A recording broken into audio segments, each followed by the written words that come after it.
Hello Leo, this is your astrological and card forecast for the week of October 2nd, 2016, and this also applies to you Leo rising and your Leo moon people out there. I'm a Leo moon, hello. And this week we've got a lot of squares going on, and I've been trying to tell everyone ahead of time because, squares are very interesting. They tend to present opportunities that have rough edges, okay? There's pressure that makes things happen, and it can feel a little uncomfortable sometimes, and if we're not mindful, sometimes we have a tendency to think that, well, if it's uncomfortable, it just must be bad, and go into that black and white thinking. And what have I been harping on the last few weeks? No, stop thinking in black and white. Let's start thinking in color instead. And that's kind of what the energies of this week are talking about. And a lot of this is coming up between your third house of communications and your sixth house of reputation and daily work. So we're definitely focusing on consistency.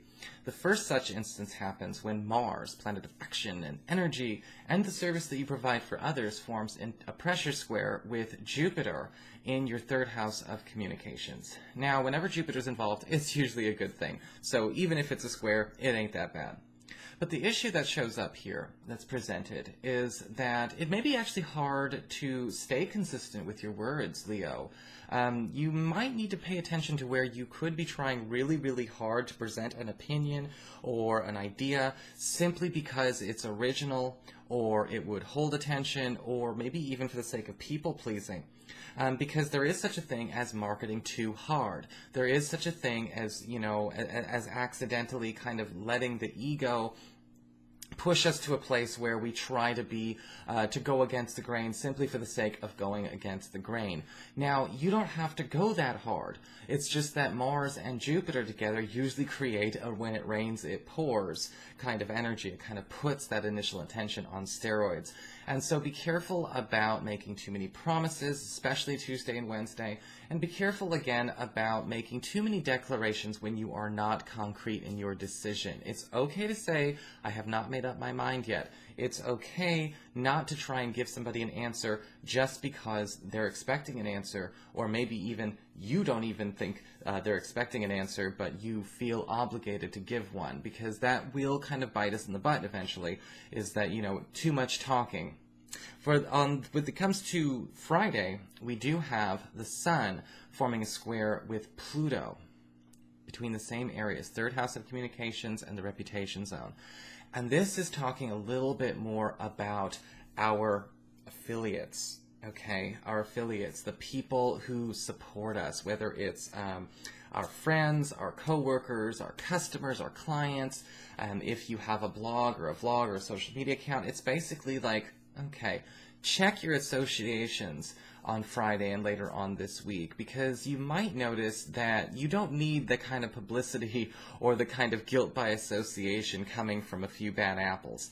In fact, what could be going on is that you might be noticing that we accidentally attracted or maybe even made a home for people that might not necessarily be serving our highest good or our highest cause. And a lot of this can have to do with, again, maybe opening our mouths too much and putting our foot in it, by being people-pleasing and being too welcoming. It's kind of like, we all have those people in our lives where it's like, yeah, this person, they like my stuff, they like my work, I'm glad they're here, but oh my God, I don't need that kind of publicity, or don't drag my name through the mud, don't do that kind of thing. It's important to do some damage control, even if it's among your own army and your own, your own following.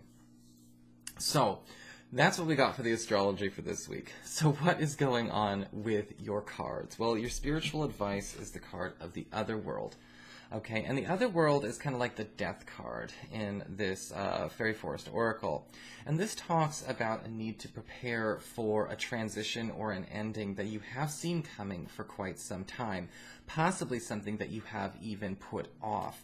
This could actually be a time where a lot of you Leo people who have been thinking about finding a way to move away from a certain social group, move away from a certain business commitment, or maybe even quit job or move, or all of those things altogether, we're really kind of seeing that this is coming faster than we should have expected, but maybe it's coming faster because we're already late.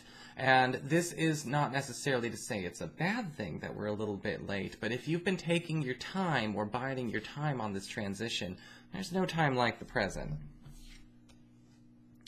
For your Earth sector, when it comes to your work and your finances, we do have the Wheel of Fortune upright. Beautiful card for those of you who are willing to actually take a little bit of a risk when it comes to your career life and your financial life this week.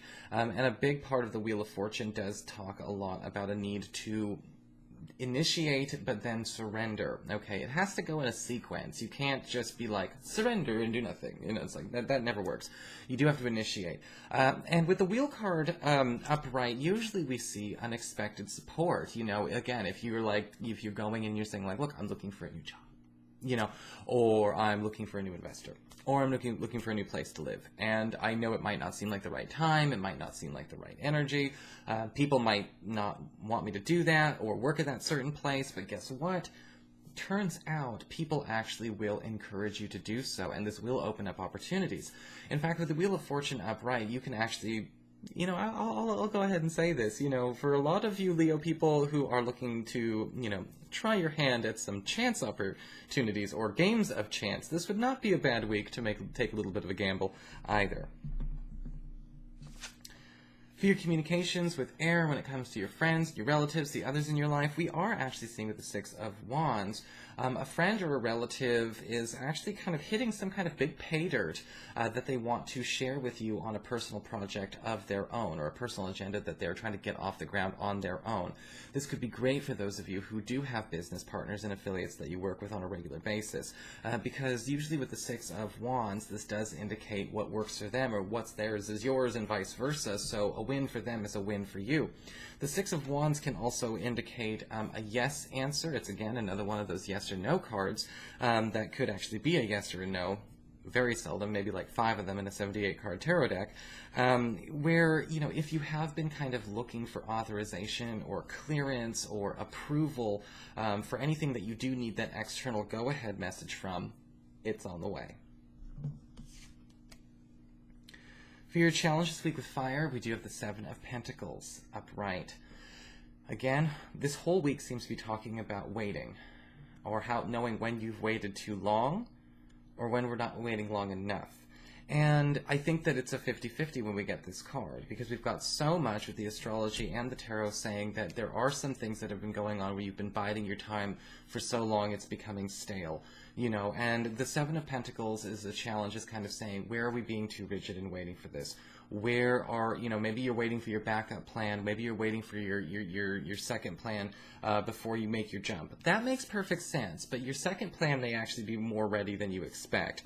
The Seven of Pentacles can also indicate a need to pay attention to where, on a more emotional level, when we get to the romantic side of things, where, you know, those of you who are single and looking, those of you who are dating, or those of you who are just kind of, you know, feeling like you've been waiting for a partner to do something, we're not waiting long enough.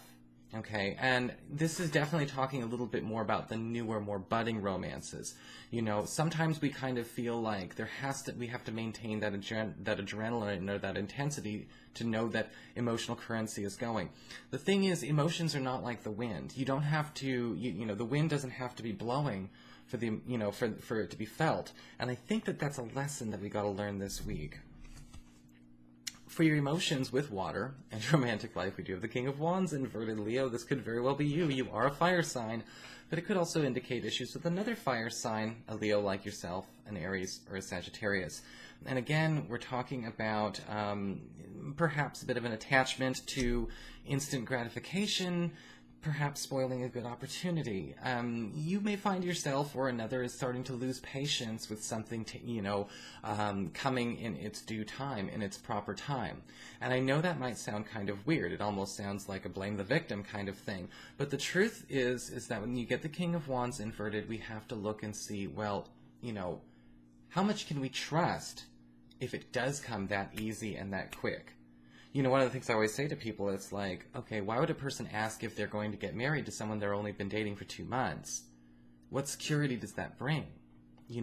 That's a very extreme sort of comparison, but we have to look at that kind of mentality in everything that we do sometimes. And if it feels like somebody's pressuring you to do something super, super fast, or, it just seems like they're looking for something super fast, it's probably not even about the relationship, but it's getting projected onto the relationship this week. And we have to get that projection off the relationship or off this dating opportunity if we want it to succeed. All right? So that is your forecast, Leo. I hope you enjoyed it. If you did, please like, share, and subscribe. I appreciate it. And of course, if you'd like to get a session, you can always follow the links below or go to integrativemysticism.com.